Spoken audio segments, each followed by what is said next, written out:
자, 그럼 이번에는 문서진 대표님의 히든카드 만나보겠습니다. 키워드가 무엇일까요? 전 선택과 집중입니다. 지금 뭐 만약에 가는 것만 가니까 선택과 집중 중요한데 이제 어디에 선택과 집중을 하느냐가 진짜 중요하잖아요. 네. 그럼 저평가 쪽으로 선택을 해요? 아니면 지금 좀 쉬어가고 있는 쪽으로 해야 되는 걸까요? 저는 반도체를 좋아하니까. 반도체로. 네, 저 반도체 내에서도 선택과 집중이 중요하다라고 말씀드리려고 합니다. 네. 어떤 내용이에요? 네, 일단 네. 이게 작년 한 하반기까지만 하더라도 반도체 AI 관련해서 모든 게 수혜가 될 것 같은 느낌이 들었어요, 사실상.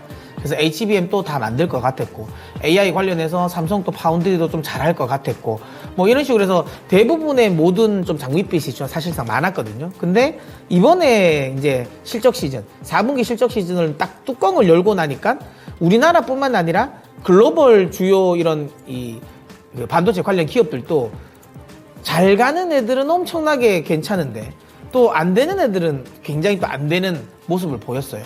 그 다음에 삼성전자, SK하이닉스의 실적 같은 것들도 딱 뚜껑을 열고 봤는데 삼성전자는 생각보다 안 좋았고 SK하이닉스는 생각보다 좋았어요.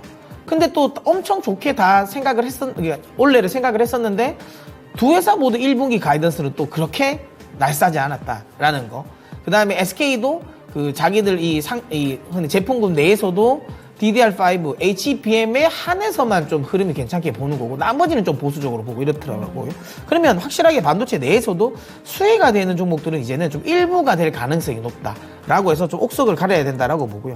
결국에는 AI 수혜를 독식하는 기업을 선택을 해야 돼요. 미국 같은 경우는 당연히 이제 엔비디아 쪽을 가야 되는 거고, 그 다음에 TSMC 이런 쪽을 가야 되는 거고요. 만약에 국내에는 지금 현재는 독식할 수 있는 기업이라 하면 SK하이닉스가 있겠죠. 그러면 나는 그걸 못하겠다라고 하면 그 회사의 흔히 말하는 이 장비나 소재, 부품을 납품하는 소부장 업체들을 해야 되지 않나라고 생각을 합니다. 최근에 CXL 관련, 온디바이스 AI 관련 쪽에 테마가 많이 불긴 했어요. 물론 저는 이 테마가 끝난 테마는 아니라고 봅니다. 다만 이제는 그 테마 쪽에 좀 너무 너무 테마를 너무 쫓지 마시고요. 실제로 수혜가 되고 이제 매출이 좋아질 수 있는, 왜냐하면 그 테마가 움직일 때는 그 전체적인 업황이 엄청 다 좋을 거라는 장밋빛이었기 때문에 테마가 많이 갔지만 이제 뚜껑 열어놓고 보니까 생각보다는 그렇게까지는 아니네. 정말 수혜는 가는 애들만 다 독식을 하겠구나라고 생각하고 있거든요, 지금은. 그리고 실제로도 숫자도 그렇게 찍히니까. 그러다 보면 테마는 좀 약해질 가능성이 높다. 그러면 실제로 수혜가 되고 그다음에 실적이 나올 만한 애들에게 좀 집중하는 게 맞지 않을까라고 생각합니다. 네. 자, 그럼 오늘의 선택과 집중, AI 그리고 반도체 쪽으로 한번 달려가 보겠습니다. 어떤 종목을 집중해야 될까요? 후보 종목 만나보시죠. 6가지 히든카드 바로 뒤집어 보도록 하겠습니다. SK하이닉스, 이수페타시스, 주성엔지니어링, 리노공업과 한미반도체, ISC 오랜만에 보는 것 같네요. 네, 이 종목들이 있는데요. 자, 이 가운데 문서진 대표님의 히든카드는 어떤 종목일까요? 네, 저희 히든카드는 이수페타시스입니다. 이수페타시스 살펴보겠습니다. 특별한 이유가 있을까요?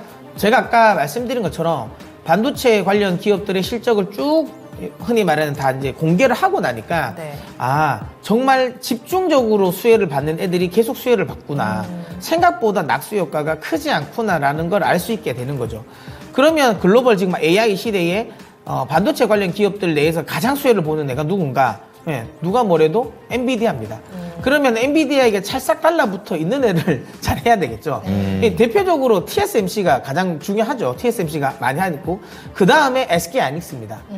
그리고 또 국내 쪽에 소부장으로 관련한다면 다들 아시는 것처럼 이수페타시스입니다. 왜냐하면 이제 엔비디아의 이수페타시스는 그 MLB라고 해서 이제 고다층 이 기판을 납품을 합니다. 이게 AI의 엑셀러레이터, 우리가 흔히 말하는 H100, 앞으로 있을 H200, 그 다음에 이제 다음에 또 내년 빠르면 이제 올해 연말 아니면 내년 상반기에 나올 B100까지 해서 이 관련 부분은 대부분 다 MLB가 들어간다라고 보시면 되고요.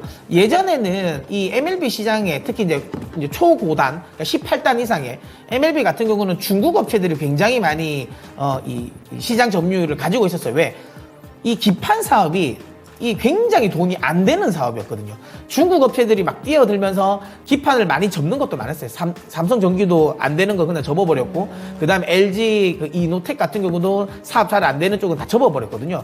그러다 보니까 남아있는 애들이 좀 독식을 많이 하는 경우가 생겼어요. 거기에 지금 미국이 적극적으로 중국을 규제를 하잖아요.